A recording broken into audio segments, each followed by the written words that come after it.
नमस्कार और स्वागत है आपका YouTube चैनल पब्लिक की आवाज में, जहां हम उठाते हैं आपके मुद्दे और पहुंचाते हैं आपकी बात। हर खबर, हर सवाल सीधे आप तक। जुड़िए हमारे साथ और बनिए इस आवाज का हिस्सा। पब्लिक की आवाज, बेबाक बेखौफ। इस महत्वपूर्ण वीडियो को लास्ट तक देखें, हमारे चैनल को सब्सक्राइब करें और कमेंट बॉक्स में बताएं कि कहां से आप वीडियो देख रहे हैं। धन्यवाद।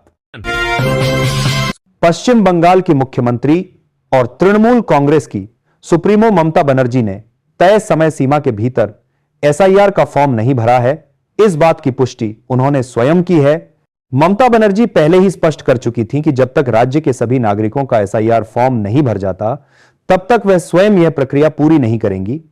उनका यह कदम आम जनता के साथ समानता और जिम्मेदारी का संदेश देता है। कर्नाटक के गृह मंत्री जी परमेश्वर द्वारा नशीली दवाओं की तस्करी से कमाए गए पैसों से बनी इमारतों पर बुलडोजर चलाने के बयान पर कांग्रेस के वरिष्ठ नेता पी चिदंबरम ने आपत्ति जताई है। उन्होंने कहा कि कर्नाटक सरकार को उत्तर प्रदेश के मॉडल पर नहीं चलना चाहिए। चिदंबरम ने जोर देते हुए कहा कि कानून के तहत और संवैधानिक प्रक्रिया का पालन करते हुए ही किसी भी तरह की कार्रवाई की जानी चाहिए। आरएसएस बीजेपी की हालिया बैठक में यूपी 2027 को लेकर साफ संदेश दिया गया है कि विधानसभा चुनाव सीएम योगी आदित्यनाथ के नेतृत्व में ही लड़ा जाएगा। योगी की नेतृत्व क्षमता पर सवाल उठाने वालों को बागी माना जाएगा। यह चेतावनी राज्य के साथ साथ राष्ट्रीय नेतृत्व तक के लिए है।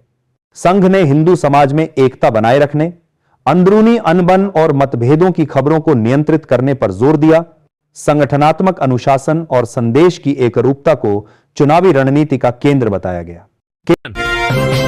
केरल स्थानीय निकाय चुनाव 2025 की मतगणना में शुरुआती रुझानों ने सियासी तस्वीर बदल दी है।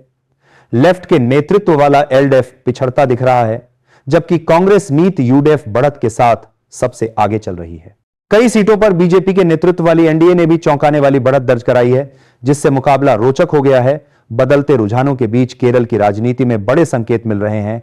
पल पल की अपडेट्स जारी हैं। तृणमूल कांग्रेस से निलंबित विधायक हुमायूं कबीर की प्रस्तावित मस्जिद के नाम पर जुटाया जा रहा चंदा साइबर ठगी का शिकार हो गया है। आरोप है कि जालसाजों ने ट्रस्ट के क्यूआर कोड की नकल कर दान की रकम किसी दूसरे खाते में ट्रांसफर करवा ली। मामले के सामने आने के बाद हुमायूं कबीर के ट्रस्ट ने साइबर क्राइम पुलिस में शिकायत दर्ज कराई है। जांच शुरू कर दी गई है। आरएसएस प्रमुख मोहन भागवत ने अंडमान में सावरकर से जुड़े कार्यक्रम में देशभक्ति और राष्ट्रीय एकता पर जोर दिया। उन्होंने कहा कि यह भारत के लिए जीने और निर्माण का समय है, न कि विनाश की बातों का। तेरे टुकड़े होंगे जैसी भाषा को उन्होंने अस्वीकार्य बताया और देश को हर चीज से ऊपर रखने का संदेश दिया। भागवत ने कहा कि सावरकर को उनकी अटूट देशभक्ति और राष्ट्र के प्रति समर्पण के लिए याद किया जाता है। पार्टी सूत्रों के मुताबिक दिसंबर के भीतर ही मंत्रिमंडल में फेरबदल और विस्तार हो सकता है। खरमास के बावजूद 31 दिसंबर से पहले बदलाव की संभावना जताई जा रही है। संगठन और सरकार के बीच बेहतर तालमेल, क्षेत्रीय संतुलन और आगामी राजनीतिक चुनौतियों को देखते हुए कुछ मंत्रियों की छुट्टी और नए चेहरों की एंट्री संभव मानी जा रही है। संसद पर हुए आतंकी हमले की आज 24वीं बरसी पर देश ने शहीदों को नमन किया। प्रधानमंत्री नरेंद्र मोदी, राहुल गांधी, सोनिया गांधी। संसद पर हुए आतंकी हमले की आज 24वीं बरसी पर देश ने शहीदों को नमन किया। प्रधानमंत्री नरेंद्र मोदी, राहुल गांधी, सोनिया गांधी सहित कई नेताओं ने श्रद्धांजलि अर्पित की। संविधान सदन में आयोजित कार्यक्रम में उपराष्ट्रपति सीपी राधाकृष्णन ने सबसे पहले पुष्पांजलि दी, जबकि सीएसएफ के जवानों ने सम्मान गार्ड दिया। 13 दिसंबर 2001 के इस हमले में 9 लोग शहीद हुए थे, जिनमें सुरक्षाकर्मी और एक पत्रकार शामिल थे। प्रधानमंत्री के संसदीय क्षेत्र वाराणसी में शराबबंदी की मांग तेज हो गई है। बड़ी संख्या में महिलाओं ने सड़कों पर उतरकर प्रदर्शन किया और सरकार से शराब पर पूर्ण प्रतिबंध लगाने की अपील की। प्रदर्शनकारी महिलाओं का कहना है कि शराब के चलते परिवार टूट रहे हैं, घरेलू हिंसा और अपराध बढ़ रहे हैं। उनका आरोप है कि नशे की वजह से महिलाओं और बच्चों की सुरक्षा पर असर पड़ रहा है, इसलिए अब सरकार को सख्त फैसला लेना चाहिए। चंडीगढ़ में गैंगस्टर गोल्डी बराड़ के करीबी आइंदरप्रीत सिंह उर्फ पैरी की हत्या मामले में पुलिस को बड़ी सफलता मिली है। इस केस में दूसरी गिरफ्तारी करते हुए लुधियाना निवासी सनी को दबोचा गया है। आरोप है कि सनी ने लॉरेंस गैंग के शूटरों को हत्या से पहले लुधियाना में पनाह दी और सुरक्षित ठिकाना उपलब्ध कराया। पुलिस सनी से गहन पूछताछ कर नेटवर्क की कड़ियां जोड़ने में जुटी है। संसद पर 2001 के आतंकी हमले की 24वीं बरसी पर देश ने शहीदों को नमन किया। प्रधानमंत्री नरेंद्र मोदी, राहुल गांधी, सोनिया गांधी समेत कई नेताओं ने श्रद्धांजलि अर्पित की। उपराष्ट्रपति सीपी राधाकृष्णन ने सबसे पहले संविधान सदन में पुष्पांजलि दी, जहां सीएसएफ के जवानों ने सम्मान गार्ड दिया। इस हमले में 9 लोगों ने बलिदान दिया था, जिनमें सुरक्षाकर्मी और एक पत्रकार शामिल थे। पश्चिम बंगाल की मुख्यमंत्री और तृणमूल कांग्रेस की सुप्रीमो ममता बनर्जी ने तय समय सीमा के भीतर एसआईआर का फॉर्म नहीं भरा है। इस बात की पुष्टि उन्होंने स्वयं की है। ममता बनर्जी पहले ही स्पष्ट कर चुकी थी कि जब तक राज्य के सभी नागरिकों का एसआईआर फॉर्म नहीं भर जाता, तब तक वह स्वयं यह प्रक्रिया पूरी नहीं करेंगी। उनका यह कदम आम जनता के साथ समानता और जिम्मेदारी। प्रधानमंत्री नरेंद्र मोदी 2026 के विधानसभा चुनाव से पहले तमिलनाडु का दौरा करेंगे। 13 से 15 जनवरी तक वे राज्य में रहकर किसानों के साथ पोंगल का पर्व मनाएंगे। यह पहली बार होगा जब पीएम मोदी तमिलनाडु में किसानों के बीच इस पारंपरिक त्योहार में शामिल होंगे। इस दौरे को ग्रामीण वोट बैंक से जुड़ने और तमिल संस्कृति के प्रति सम्मान व भावनात्मक जुड़ाव दिखाने की अहम राजनीतिक रणनीति माना जा रहा है। मतदाता सूची के स्पेशल इंटेंसिव रिवीजन SIR के खिलाफ कांग्रेस ने दिल्ली के रामलीला मैदान में वोट चोर गद्दी छोड़ रैली का आयोजन किया है। रैली को राहुल गांधी संबोधित करेंगे, जबकि कांग्रेस अध्यक्ष मल्लिकार्जुन खड़गे और प्रियंका गांधी वाड्रा भी इसमें शामिल होंगी। कांग्रेस का आरोप है कि SIR के जरिए वोटरों के अधिकारों से छेड़छाड़ की जा रही है। वहीं बीजेपी ने पलटवार करते हुए कहा है कि राहुल गांधी इस मुद्दे पर जनता को गुमराह कर रहे हैं। प्रधानमंत्री नरेंद्र मोदी कल से 4 दिवसीय विदेश दौरे पर रवाना होंगे, जिसमें वे जॉर्डन, इथियोपिया और ओमान का दौरा करेंगे। इस यात्रा का मकसद भारत के इन देशों के साथ द्विपक्षीय संबंधों को और मजबूत करना, व्यापारिक सहयोग बढ़ाना और क्षेत्रीय सुरक्षा जैसे अहम मुद्दों पर चर्चा करना है। विदेश मंत्रालय के मुताबिक पीएम मोदी जॉर्डन के राजा अब्दुल्ला द्वितीय, इथियोपिया के प्रधानमंत्री अबी अहमद अली और ओमान के सुल्तान हैथम बिन तारिक से मुलाकात करेंगे। तमिलनाडु में विधानसभा चुनाव से पहले मुख्यमंत्री M.K. स्टालिन ने महिलाओं को साधने के लिए बड़ा दांव चला है। सरकार ने कलाइग्नर मगलिर उरिमाई थिट्टम के दूसरे चरण की शुरुआत कर दी है, जिससे 17 लाख और महिलाओं को लाभ मिलेगा। इसके साथ ही योजना के कुल लाभार्थियों की संख्या 1.3 करोड़ से अधिक हो जाएगी। चेन्नई में वेल्लुम तमिल पेंगल कार्यक्रम के दौरान हुई घोषणा में स्टालिन ने कहा कि योजना का उद्देश्य महिला सशक्तिकरण और भेदभाव मुक्त समाज बनाना है। फुटबॉल स्टार लियोनेल मेसी के इवेंट में मची अफरा तफरी को लेकर असम के मुख्यमंत्री हिमंता बिस्वा शर्मा ने पश्चिम बंगाल की मुख्यमंत्री ममता बनर्जी पर तीखा हमला बोला है। शर्मा ने ममता बनर्जी की गिरफ्तारी की मांग करते हुए कहा कि भीड़ नियंत्रण में बंगाल सरकार पूरी तरह विफल रही। उन्होंने वीआईपी संस्कृति पर सवाल उठाते हुए कहा कि गृह मंत्री होने के नाते इस अव्यवस्था की सीधी जिम्मेदारी ममता बनर्जी की बनती है। यह बयान सियासी हलकों में नई बहस छेड़ रहा है। प्रधानमंत्री नरेंद्र मोदी 2026 के विधानसभा चुनाव से पहले तमिलनाडु का दौरा करेंगे। 13 से 15 जनवरी तक वे राज्य में रहकर किसानों के साथ पोंगल का पर्व मनाएंगे। यह पहली बार होगा जब पीएम मोदी तमिलनाडु में किसानों के बीच इस पारंपरिक त्योहार में शामिल होंगे। इस दौरे को ग्रामीण वोट बैंक से जुड़ने और तमिल संस्कृति के प्रति सम्मान व भावनात्मक जुड़ाव दिखाने की अहम राजनीतिक रणनीति माना जा रहा है। फर्जी पासपोर्ट रैकेट मामले में प्रवर्तन निदेशालय ईडी ने कोलकाता की विशेष अदालत में 6 आरोपियों के खिलाफ चार्जशीट दाखिल की है। जांच में सामने आया कि आरोपियों ने पैन कार्ड और नाम बदलकर नए पासपोर्ट के लिए आवेदन किया। ईडी ने पहले आजाद मलिक को गिरफ्तार किया था, जो पाकिस्तानी नागरिक है और बांग्लादेश के रास्ते भारत आया था। गिरोह अब तक करीब 300 फर्जी पासपोर्ट तैयार कर चुका था। मामले का खुलासा पासपोर्ट कार्यालय की सूचना पर हुआ।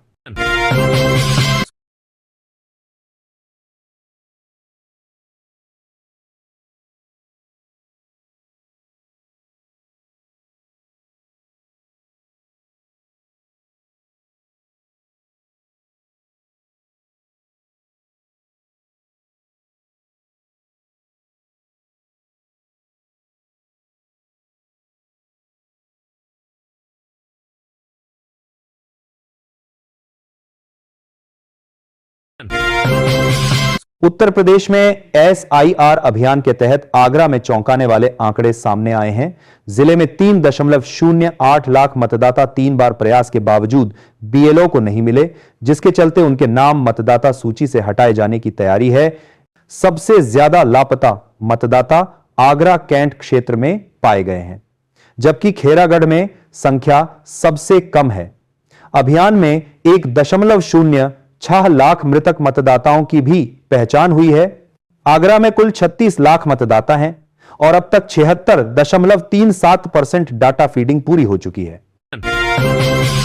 प्रधानमंत्री नरेंद्र मोदी 2026 के विधानसभा चुनाव से पहले तमिलनाडु का दौरा करेंगे। 13 से 15 जनवरी तक वे राज्य में रहकर किसानों के साथ पोंगल का पर्व मनाएंगे।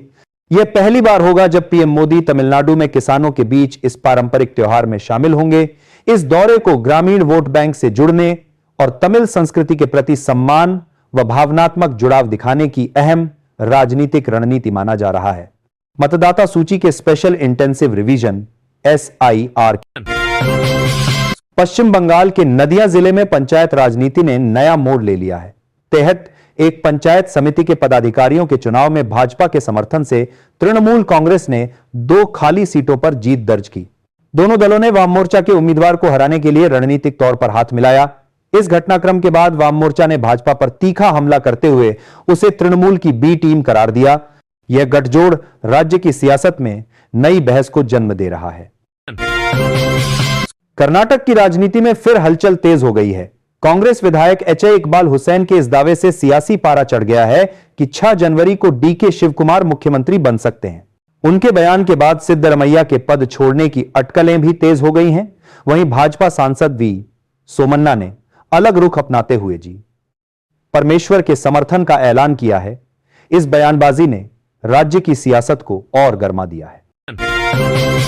हरियाणा के मुख्यमंत्री नायब सिंह सैनी विधानसभा के शीतकालीन सत्र से पहले पूरी तरह एक्शन मोड में हैं।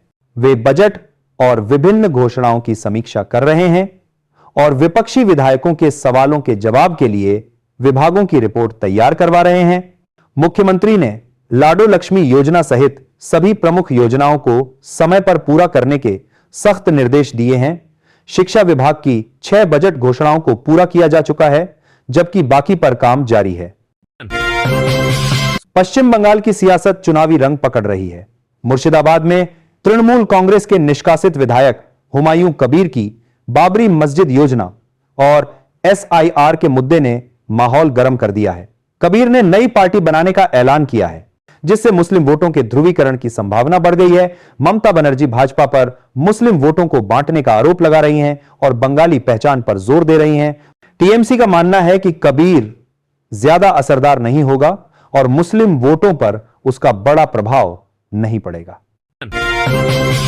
महाराष्ट्र की राजनीति में मुंबई महापौर चुनाव को लेकर सियासी हलचल तेज है। उप मुख्यमंत्री एकनाथ शिंदे ने स्पष्ट किया कि महापौर महायुति से ही होंगे। मुंबई में लंबे समय से शिवसेना का दबदबा रहा है, लेकिन BMC चुनावों से पहले ठाकरे भाइयों के संभावित पुनर्मिलन ने हिंदुत्व बनाम मराठी की जंग को नया रंग दे दिया है। शिंदे के बयान से स्पष्ट हो गया है कि महापौर पद पर महायुति का कब्जा बरकरार रहेगा, जबकि राजनीतिक रणनीतियों और गठबंधन पर निगाहें लगी हुई हैं। बरेली के मौलाना मुफ्ती शहाबुद्दीन रजवी बरेलवी ने अखिलेश यादव के बयान पर प्रतिक्रिया दी है। उन्होंने कहा कि चुनाव आयोग का SIR कार्यक्रम केवल मतदाता सूची सुधारने के लिए है। इसे हिंदू मुस्लिम विवाद का मुद्दा नहीं बनाया जाना चाहिए। मौलाना रजवी ने आरोप लगाया कि अखिलेश यादव इस अभियान को सांप्रदायिक रंग दे रहे हैं, जो गलत है। उन्होंने यह भी कहा कि मुसलमानों ने जिम्मेदारी से SIR फॉर्म भरे, जबकि कई हिंदू मतदाताओं ने इसमें लापरवाही दिखाई। कर्नाटक की राजनीति में फिर हलचल तेज हो गई है। कांग्रेस विधायक HI इकबाल हुसैन के इस दावे से सियासी पारा चढ़ गया है कि 6 जनवरी को DK शिवकुमार मुख्यमंत्री बन सकते हैं। उनके बयान के बाद सिद्धरमैया के पद छोड़ने की अटकलें भी तेज हो गई हैं। वहीं भाजपा सांसद वी सोमन्ना ने अलग रुख अपनाते हुए जी परमेश्वर के समर्थन का ऐलान किया है। इस बयानबाजी ने राज्य की सियासत को और गर्मा दिया है। हरियाणा के मुख्यमंत्री नायब सिंह सैनी विधानसभा के शीतकालीन सत्र से पहले पूरी तरह एक्शन मोड में हैं। वे बजट और विभिन्न घोषणाओं की समीक्षा कर रहे हैं। बीजेपी प्रवक्ता और राज्यसभा सांसद सुधांशु त्रिवेदी ने कांग्रेस पर तीखा हमला किया है। उन्होंने कहा कि पार्टी के कार्यकर्ता प्रधानमंत्री नरेंद्र मोदी के खिलाफ अपशब्द और मौत की कामनाएं कर रहे हैं, जिसे उन्होंने नक्सलवादी मानसिकता से प्रेरित बताया। त्रिवेदी ने रैलियों में इस्तेमाल हुए शब्दों और नारे जैसे कब्र खोदने और भारत तेरे टुकड़े होंगे पर भी नाराजगी जताई। उन्होंने चेताया कि पीएम को गाली देने की कोशिशों का नतीजा उल्टा पड़ेगा और कांग्रेस का हश्र मुगल साम्राज्य जैसा होगा। उनके अनुसार कांग्रेस अब राजनीतिक पार्टी नहीं, अराजकता का मंच बन गई है। कर्नाटक की राजनीति में फिर हलचल तेज हो गई है। कांग्रेस विधायक HI इकबाल हुसैन के इस दावे से सियासी पारा चढ़ गया है कि 6 जनवरी को DK शिवकुमार मुख्यमंत्री बन सकते हैं। उनके बयान के बाद सिद्धरमैया के पद छोड़ने की अटकलें भी तेज हो गई हैं। वहीं भाजपा सांसद वी सोमन्ना ने अलग रुख अपनाते हुए जी परमेश्वर के समर्थन का ऐलान किया है। इस बयानबाजी ने राज्य की सियासत को और गर्मा दिया है। हरियाणा के मुख्यमंत्री नायब सिंह सैनी विधानसभा के शीतकालीन सत्र से पहले पूरी तरह एक्शन। दिल्ली NCR में वायु प्रदूषण का संकट बढ़ गया है। रविवार सुबह धुंध और कोहरे के साथ स्मॉग ने कई इलाकों में दृश्यता कम कर दी, जिससे लोगों को सांस लेने और आंखों में जलन जैसी समस्याओं का सामना करना पड़ा। कई क्षेत्रों में एक ही 500 के करीब पहुंच गया, जिसे आपातकाल स्तर माना जा रहा है। स्थिति को देखते हुए स्कूलों में हाइब्रिड मोड लागू किया गया है और लोगों को बाहर निकलते समय मास्क पहनने की सलाह दी गई है। ग्रेड 4 प्रदूषण नियंत्रण उपाय भी सक्रिय किए गए हैं। दिल्ली के रामलीला मैदान में कांग्रेस की वोट चोर गद्दी छोड़ महारैली में भारी जनसमर्थन देखने को मिला। रैली को संबोधित करते हुए राहुल गांधी ने बीजेपी पर तीखा हमला बोलते हुए कहा कि यूपी के नेता हरियाणा जाकर वोट डालते हैं, जो लोकतंत्र पर सीधा हमला है। उन्होंने आरोप लगाया कि स्पेशल इंटेंसिव रिवीजन SIR के नाम पर वोट चोरी की साजिश रची जा रही है। प्रियंका गांधी और मल्लिकार्जुन खड़गे ने भी केंद्र सरकार को घेरते हुए निष्पक्ष चुनाव की मांग दोहराई। ग्रेटर नोएडा में पीएम किसान सम्मान निधि योजना में बड़ी गड़बड़ी सामने आई है। जांच में खुलासा हुआ कि कई मामलों में पति पत्नी दोनों एक साथ योजना का लाभ ले रहे थे, जो नियमों के खिलाफ है। प्रशासन ने ऐसे करीब 800 किसानों की पहचान कर ली है, जिनसे अब गलत तरीके से मिली राशि की वसूली की जाएगी। अधिकारियों का कहना है कि यह सरकारी योजना के दुरुपयोग का गंभीर मामला है और आगे सख्त कार्रवाई भी की जा सकती है।